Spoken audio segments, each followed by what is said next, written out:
Paper review katanya mudah, atau banyak orang yang berbilang bahwa paper review itu mudah. Dan jawabannya adalah paper review tidak benar-benar mudah. Kalau misalnya Bapak Ibu cuma targetnya buat paper review yang tidak dipublikasikan, mungkin mudah. Tapi kalau misalnya Bapak Ibu targetnya Q1, Q2 di top jurnal, saya rasa kita harus punya paper review yang berbeda dari paper orang lain.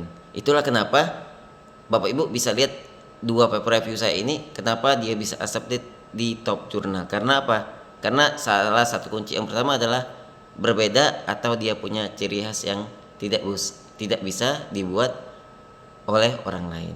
Tip yang pertama yaitu paper saya itu akan berbeda dengan paper orang lain. Kenapa? Karena saya membatasin penggunaan aplikasi AI di dalam paper saya. Contohnya Postviewer atau aplikasi lain. Ketika kita buat gambar dengan Postviewer dan lain-lain, saya rasa dengan menggunakan AI, alat bantu seperti Postviewer, semua orang akan bisa buat aplikasi atau gambar seperti itu. Nah, makanya saya menambahkan analisis yang saya lakukan secara manual, membandingkan 20 paper atau 25 paper, kemudian saya menyimpulkan temuan baru dari 25 paper yang saya kumpulkan.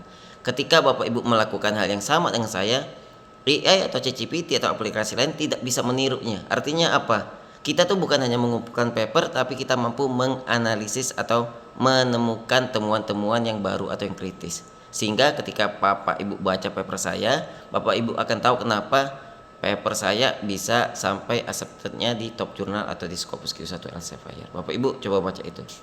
Yang kedua adalah metode yang kuat dan jelas. Yang saya gunakan di paper review saya gunakan systematic literature review.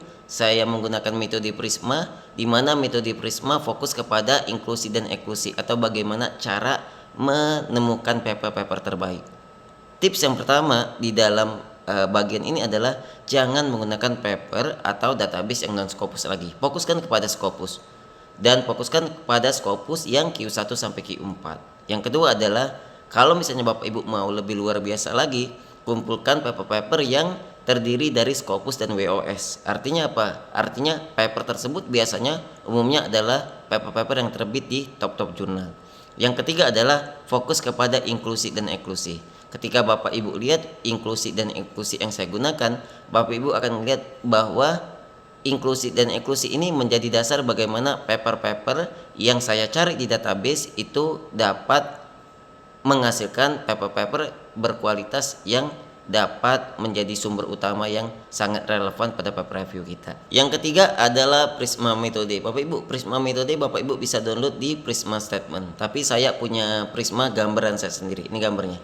Q1, Q2, Q3 saya selalu pakai Prisma ini. Bahkan saya ajarin kepada siswa-siswa saya yang ada di kelas saya, mereka bisa mencapai Scopus dengan cara yang sama. Artinya apa? Di Prisma flowchart yang saya buat itu sangat jelas terkait bagaimana proses input dan output dari paper-paper yang saya kumpulkan. Input saya kumpulkan dari Scopus database, Scopus WOS, kemudian fokus di jurnal-jurnal yang bereputasi dan top jurnal. Kalau di open access kita bisa katakan ada Frontier, MDPI, IEEE, kemudian 6 top jurnal yang utama. Kemudian di bawah Bapak Ibu bisa lihat namanya proses. Di proses ini adalah proses screening atau penyaringan. Nah, di sini saya menyaring paper-paper utama yang saya kumpulkan dari Scopus database, dari penerbit masing-masing database. Kemudian saya cek apakah kata kunci tersebut, kata kunci isi itu sama dengan research question atau apa yang pengen saya cari. Ketika Bapak Ibu memasukkan dia ke dalam included dan excluded, Bapak Ibu harus memutuskan apakah paper ini bisa menjawab research question kita atau enggak. Yang ketiga adalah Bapak Ibu bisa lihat yang namanya included atau paper terpilih. Saya selalu membatasin paper terpilih saya 20 ataupun 25 atau 30. Kenapa? Karena beberapa paper review yang saya angkat biasanya local wisdom atau spesifik judulnya, sehingga paper Scopusnya nggak akan banyak. Tapi kalau misalnya Bapak Ibu mengambil judul yang luas, misalnya penerapan digital marketing pada UMKM sedunia, itu kan luas banget, sehingga papernya pasti akan lebih banyak. Nah, ketika Bapak Ibu membuat flowchart yang jelas, kemudian inklusi dan eksklusi yang jelas, yang inklusi dan eksklusi itu kan masuk di bagian screening. Nah, Bapak Ibu akan membuat metode yang kuat di dalam paper Scopus Bapak Ibu semua. Yang keempat, perbedaannya terletak pada research question. Bapak Ibu, paper SLR atau Systematic Literature Review berbeda dengan paper scoping. Scoping biasanya lebih umum, kayak contohnya paper bibliometrik atau trend riset, tapi kalau paper SLR lebih kepada temuan yang spesifik tentang keilmuan kita. Nah, dalam hal ini saya biasanya menggunakan 3 sampai 4 research question. Salah satu research questionnya saya letakkan di bagian bawah biasanya tentang bagaimana potensi, challenge, dan future risetnya. Tapi di 3 pertanyaan utama biasanya fokus tentang keilmuan. Nah, ketika Bapak Ibu bertanya dengan saya, Pak Dan, gimana kita menentukan research question? Yang kita butuhkan adalah mengumpulkan paper review orang lain yang sudah di Scopus. Nah, bandingkan paper review yang sudah terbit dengan paper review kita, apa perbedaannya? Apa novelty-nya, apa local wisdom-nya, apa ciri khas dari research question kita dengan research question orang lain.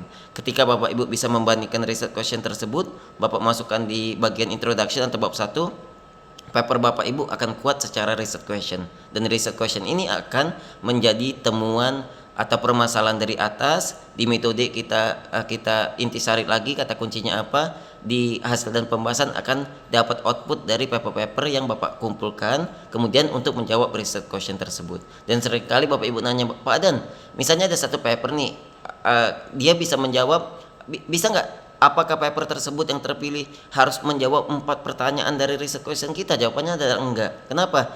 Sulit banget kalau misalnya semua pertanyaan tuh hanya dijawab dengan satu paper. Jadi Bapak Ibu kalau misalnya satu paper terpilih, paper lapangan, hanya dapat misalnya mengumpulkan atau dapat menjawab 2 sampai 3 pertanyaan dari total 4, saya rasa itu nggak masalah. Jadi katakan aja no report in experimental research. Jadi dia memang nggak membahas tentang itu. Jadi Bapak Ibu bisa memasukkan dia ke kategori terpilih, tapi pastikan dia bisa menjawab setidaknya setengah dari research question yang telah kita tentukan. Yang kelima, visualisasi. Bapak Ibu kalau Bapak Ibu lihat Scopus Literature Review saya, banyak banget visualisasi atau gambar-gambarnya yang menarik. Mulai dari gambar temuan akhir, gambar mind map penelitian yang saya campur menggunakan beberapa aplikasi, saya membuat mind map. Nah, itu adalah data atau gambar yang sangat mendukung paper review kita. Kenapa? Ketika paper review orang lain banyak tabel dan banyak tulisan, tapi kita banyak gambar, sehingga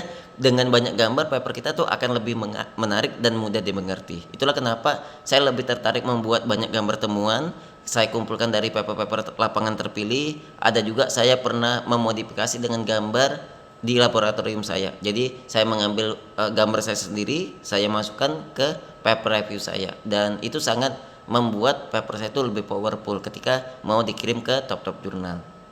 Mungkin Bapak Ibu bisa coba. Keenam adalah tema yang menarik atau local wisdom. Bapak Ibu, saya seringkali melihat paper review orang lain yang dapat tugas S2 atau S3 dari dosennya, dan papernya tuh susah tembus atau susah diterbitkan. Kenapa? Karena kadang-kadang metode temanya tuh bercampur atau terlalu spesifik, bahkan kadang terlalu umum. Nah, makanya Bapak Ibu harus membandingkan paper review dan paper lapangan sebelumnya yang sudah ada. Dengan mengumpulkan resource yang ada, oh paper lapangannya ada nih, lebih dari 20, berarti paper reviewnya bisa dilakuin. Tapi kalau misalnya paper lapangannya ada cuma 3, ya nggak mungkin ada. Dan ketika Bapak Ibu sudah menentukan tema, Bapak Ibu harus menentukan yang namanya spesifikasi judul ini tuh mau fokusnya kemana. Nah, seringkali kalau saya sering memfokuskannya kepada local wisdom. Saya kadang-kadang membedakan dia berdasarkan negara, misalnya negara maju dan negara berkembang. Ada juga siswa saya pernah paper pembelajaran pada anak usia dini normal atau anak usia dini dengan umur sekian disabilitas. Nah, itu tuh menarik banget riset yang kayak itu. Kenapa Bapak Ibu? Itu akan membuat yang namanya local wisdom atau keunikan dari paper kita. Atau Bapak Ibu bisa mencampurkan dengan multidisiplin ilmu. Kayak riset saya yang pertama tuh, alat stres, deteksi stres pada ibu hamil, teknologinya apa, tapi deteksinya pada ibu hamil. Nah, beberapa paper tuh jarang mendeteksi stres tuh pada ibu hamil. Biasanya pada siswa atau pada orang tua atau pada pekerja. Nah, ketika saya mengumpulkan paper-paper yang pada ibu hamil, gak banyak, tapi itu menjadi hal yang menarik. Kenapa? Perbedaan ke local wisdoman atau keunikan itu membuat paper itu jadi lebih khas. Makanya kemarin acceptednya juga mudah, dan pertama kirim juga dapat yang namanya minor revisi. Jadi Bapak Ibu mungkin pertimbangkan faktor yang saya sebutkan tadi akan memperkuat paper Bapak Ibu semua. Yang ketujuh atau yang terakhir Bapak Ibu, paper review menulisnya juga proses, sehingga Bapak Ibu dengan terbiasa menulis paper review, Bapak Ibu akan membuat atau menghasilkan paper yang luar biasa bagus untuk paper-paper yang namanya untuk ke top jurnal. Kemudian saya mulai nulis paper review itu sendiri tanpa diajarin, dan ada mata kuliahnya di kampus saya, di PSD saya, tapi nggak spesifik. Dan ketika saya mencontoh ATM, amatin, tiru, dan modifikasi, hal itu yang membuat saya bisa memahami dengan cepat apa itu paper review dan berbagai jenis paper reviewnya. Sehingga Bapak Ibu dengan mengamati, tiru, dan modifikasi, harusnya Bapak Ibu easy atau mudah menghasilkan paper review yang Bapak Ibu harapkan, dan paper review yang nantinya jadi publikasi di Bapak Ibu semua. Buat paper review tidak salah, artinya Bapak Ibu kalau misalnya bisa paper review dan bisa paper lapangan itu akan luar biasa banget. Kalau Bapak Ibu bisa mengkombinasikannya, Bapak Ibu saya rasa akan dapat menemukan ide-ide yang menarik, ide-ide yang akan membuat riset paper lapangan dan paper review Bapak Ibu tuh menjadi luar biasa. Kayak hibah sulit kalau misalnya Bapak Ibu mau menargetkan publikasi tapi risetnya belum selesai. Nah makanya seringkali orang yang pertama PhD atau baru dapat hibah untuk mengejar target, dia menggunakan paper review sebagai target luaran pertama kali. Jadi Bapak Ibu teruslah belajar, teruslah semangat. Semoga nanti Bapak Ibu bisa menghasilkan paper review yang menarik, paper review yang bermanfaat. Dan kalau misalnya Bapak Ibu membutuhkan contoh paper review saya yang saya bilang tadi ya, Q1 2 ada Q2 nya 1 di Springer itu yang baru accepted, nanti akan saya bagikan kepada Bapak Ibu untuk menjadi contoh. Semoga bermanfaat Bapak Ibu. Selamat malam. Bye bye.